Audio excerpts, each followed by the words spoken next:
Hello and welcome to Let's Talk IBS with a Tummy Whisperer. My name is Helen Brooks and I help fed up, frustrated IBS sufferers who've tried everything get their life back using an evidence-based mind-body approach. I'm a clinical hypnotherapist with 18 years experience on a mission to raise awareness of gut-directed hypnotherapy. I'm here to help you go from being controlled by your gut to being in control of your life. In this series, we'll be looking at IBS and the gut-brain connection, why it's so important in treatment. I'll be giving you an insight into what gut-directed hypnotherapy is and how it works. I'll be busting some myths around hypnosis, taking a good look at the research that examines the effectiveness of hypnotherapy as a treatment for IBS, and answering some frequently asked questions. And I'll be giving you the chance to experience a session through the airwaves. My intention for this podcast is to educate, inspire and empower you. There's a real lack of awareness of hypnotherapy as an evidence-based, well-researched treatment for IBS. And with 10 to 15% of the worldwide population suffering, it's not okay that no one knows about it. And it's my plan to change that. Let's start a conversation about hypnotherapy and IBS that's really missing right now. I want the Tummy Whisperer to be a beacon of hope for those who need it. Today I want to share with you some of the research into gut-directed hypnotherapy as a treatment for IBS. Now, my first IBS client was about 15 years ago, an experience that I'll never forget. I'd completed training as a hypnotherapist a few years before, and although I knew hypnotherapy had been shown to be a helpful approach, I really wanted to look more closely at the techniques and strategies that I could use with my client. My client was a lovely woman who'd been suffering with IBS and specifically bouts of very intense abdominal pain for about 10 years. And she had tried every solution out there: elimination, diets, medication. She'd been seen by numerous doctors and nothing had been able to help with the pain. And the severity of these painful episodes had meant that her life had become severely disrupted. So she no longer worked, was lucky enough to be in a position where her husband was able to support her. But beyond that, it stopped her having any kind of social life. And it affected the entire family because days out and holidays and travel of any kind were just too difficult to manage. And finally, a consultant had suggested that she look at hypnotherapy. And that's when she'd approached me for help. So as I researched the methods to use in my sessions with her, I came across the work of Professor Warwell.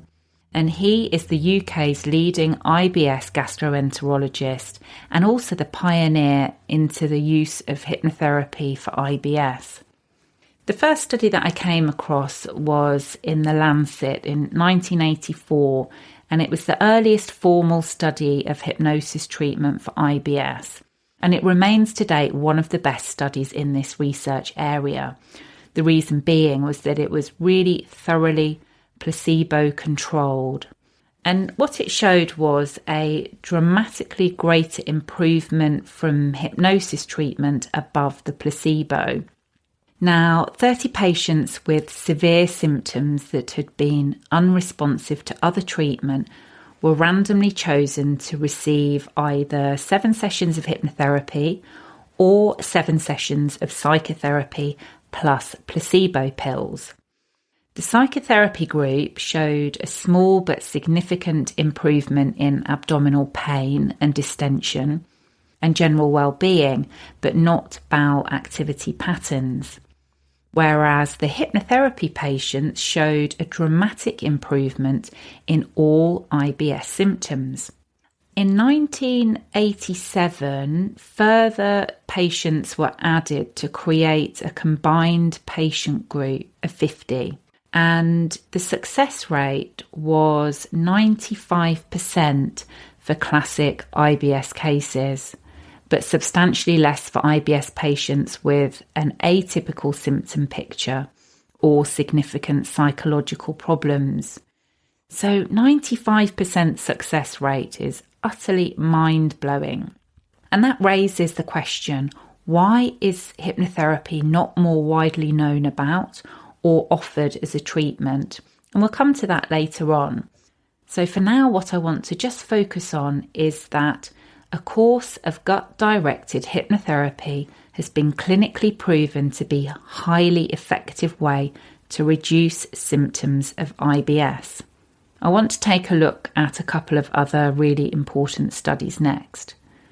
So in the International Journal of Clinical and Experimental Hypnosis, we have Professor Paulson, and he created the North Carolina Protocol, which is a standardized hypnosis treatment for IBS.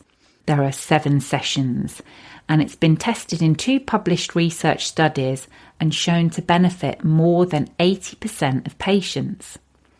We've also got the work of Dr. Simone Peters at Monash University in Melbourne, Australia. She and her team conducted well-controlled studies, and they've shown that gut-directed hypnotherapy improves gastrointestinal symptoms in people with IBS by 70 to 80%. And these improvements are maintained in the long term. Now, Monash University developed the low FODMAP diet, and this is hailed as the gold standard in IBS treatment.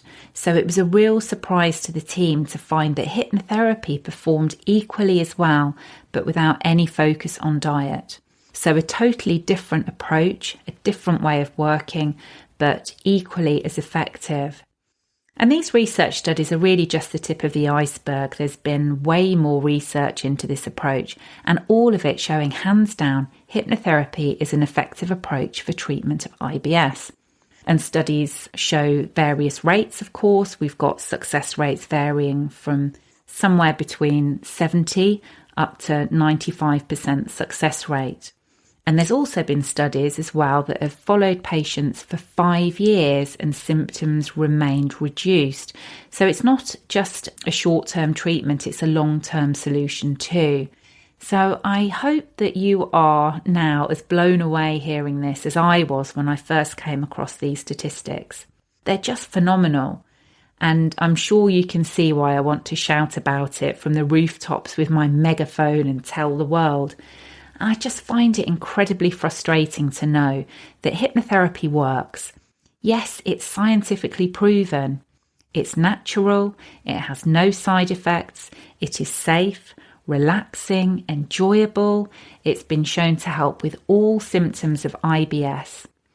So that's all what are termed colonic symptoms, pain, bloating, diarrhea, constipation and gas.